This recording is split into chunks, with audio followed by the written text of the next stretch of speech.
Hej.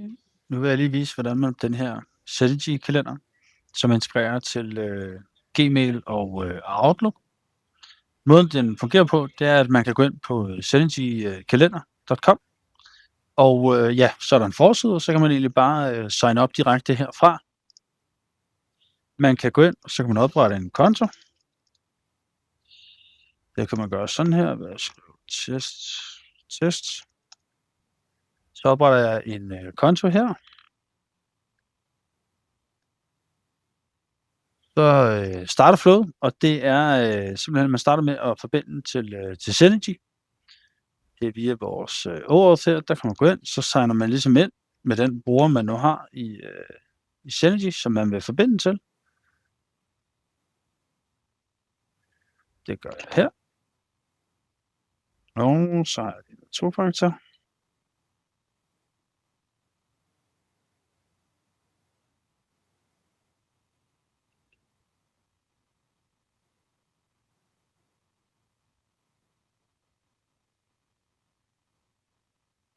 Og når den har fundet det login, jamen så kommer man her til, hvor man så kan vælge, hvilken virksomhed i Synergy man så vil forbinde til, hvor man altså vil hive ferie og fravær ud af. Så går man ind og siger godkend adgang. Og så synkroniserer den ligesom dataen her, så man kan se, jamen den her Synergy-konto, der er en 137 medarbejdere, og der kan man så gå ind og vælge, om det skal synkroniseres til en Gmail, Google Calendar eller en Outlook-kalender. I det her tilfælde vil jeg gerne til Outlook, så jeg bliver sendt til Outlook, hvor jeg så kan gå ind og signe ind med den jeg gerne vil dele kalenderen til.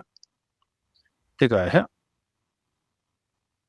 Og lige så snart at jeg har gjort det, jamen så starter den her lille wizard, som kommer frem og spørger, jamen vil du lave en ny kalender, eller vil du forbinde til en eksisterende? Om ikke andet, så synes jeg, det er fedest, at man opretter en ny, sådan så man ikke forvirrer det med sine eksisterende kalender. Og det kan jo være, at det her er en kalender, man deler til hele organisationen, og det kan også være, at man deler det med forskellige afdelinger, eller forskellige afdelingsledere måske, så man kan se, hvem der er på arbejde. Så herinde, der går jeg ind og siger næste. Jeg vil gerne synkronisere med den her kalender. Så kan jeg gå ind og sige, hvilke medarbejdere jeg vil have med. Så kan jeg gå ind og sige, hvilke fraværstyper. Der henter vi altså alle standardfravær, plus dem, man eventuelt selv har lavet. Så hvis man har nogen, man selv har lavet, så fremgår de hernede i bunden. Så går jeg ned og siger næste. Og der kan jeg så gå ind og sige, at jeg vil se dem, der er godkendt fravær, afventet fravær, og så vil jeg også gerne se det, der rent faktisk er kørt i lønnen. Så den tager jeg også med.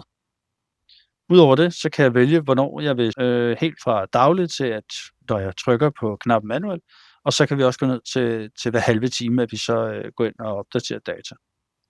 Så herinde kan jeg gå videre og sige, jamen hvornår vil jeg så synkronisere data fra? Der kan man sige, jamen der starter man bare fra 1. januar for eksempel her, og så er det derinde, vi henter det data, der ligesom allerede ligger i Synergy. Så herinde, der kan jeg bare sige, den vil jeg gerne bekræfte, den hedder firmafravær. Test, kan jeg bare kalde den. Og så kan jeg sige start synkronisering. Og det er faktisk alt, der skal til. Så vil den køre automatisk hver halve time og opdatere, hvis der er nogen, der bliver godkendt eller bliver arkiveret. Eller, men så ligger den simpelthen bare og synkroniserer over til den kalender, man nu har. Således at man ikke behøver at pille ved den mere end højst nødvendigt. Og her, der ser du så selve dashboardet, hvor man kan se, hvor mange synkroniseringer man har haft. Man har en lille synkroniseringshistorik, og man kan altså også se, hvilke konti man eventuelt har synkroniseret til over i Synergy. Og hvis jeg lige går hen og tager den her kalender, så kan man altså også gå ind, og så kan man se den her, når jeg har lavet en del forskellige tests. Men der kan man også gå ind og se, hvis jeg går tilbage, så kan man se, at den har faktisk overført data også fra det her. Så det fungerer, og den er super nem at bruge. Så ja,